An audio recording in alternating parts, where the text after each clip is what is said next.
मैं आज इस सदन में खड़ा होकर हाशिए पर मौजूद देश के लाखों एससी, एसटी और माइनॉरिटी के छात्रों की तरफ से यूपीए की चेयरपर्सन रही श्रीमती सोनिया गांधी जी और पूर्व प्रधानमंत्री डॉक्टर मनमोहन सिंह साहब को सैल्यूट करूंगा, जिनकी कोशिशों से सच्चर कमेटी की सिफारिशों के बाद 2009 में कोचिंगों के अभाव में प्रतियोगी परीक्षाओं में हिस्सा न ले पाने वाले एससी, एसटी और माइनॉरिटी के छात्रों के लिए रेजिडेंशियल कोचिंग एकेडमी शुरू की गई थी। डॉक्टर भीमराव अंबेडकर यूनिवर्सिटी, मानू हैदराबाद, एएमयू अलीगढ़, जामिया हमदर्द और जामिया मिल्लिया यूनिवर्सिटी में दूर दराज गांव से आने वाले बच्चों ने महंगी यूपीएससी कोचिंगों के बजाय भारत सरकार की रेजिडेंशियल कोचिंग एकेडमी में एडमिशन लेना शुरू किया और उनके प्रतियोगी परीक्षाओं में जाने के सपने पूरे होने लगे। इसी से प्रभावित होकर मुंबई के हज हाउस में 2009 में एक कोचिंग सेंटर शुरू किया गया, जिसके लिए सरकार से कोई फंड नहीं लिया गया, बल्कि हाजियों के रजिस्ट्रेशन फीस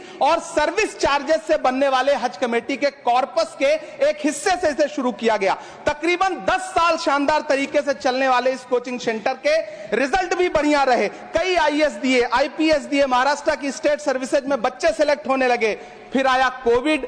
पहले सीटें घटाई गईं और फिर तत्कालीन अल्पसंख्यक मंत्री महोदया को मौका मिला और उन्होंने 2023 में इस कोचिंग सेंटर को बंद कर दिया। वो सैकड़ों छात्र जो हर साल इस कोचिंग सेंटर से फायदा उठा रहे थे, एक झटके में उनके सपने चकनाचूर कर दिए गए। सभापति महोदय, मैं जब देश के प्रधानमंत्री को प्रोटोकॉल तोड़ के कतर के अमीर शेख तमीम को रिसीव करते हुए देखता हूं, जब मैं सऊदी के क्राउन प्रिंस मोहम्मद सलमान को प्रधानमंत्री जी को गले लगाते हुए देखता हूं, तो सोचता हूं कि काश प्रधानमंत्री जी अपने देश के गरीब भारतीय मोहम्मद सलमान और मोहम्मद तमीम को इसी तरह अपने पन का एहसास दिला पाते। कभी मैं जब प्रधानमंत्री जी को शेख हसीना जी को प्रोटोकॉल तोड़ के रिसीव करते देखता हूं, तो मैं सोचता हूं कि कभी प्रधानमंत्री जी अपने देश की बेटी बिल्किस को भी इसी तरह से अपने पन का एहसास दिला पाते। कभी कैब भोपाली ने कहा था, ये दाढ़ियां, ये तिलकधारियां नहीं चलती, हमारे अहद में मक्कारियां नहीं चलती,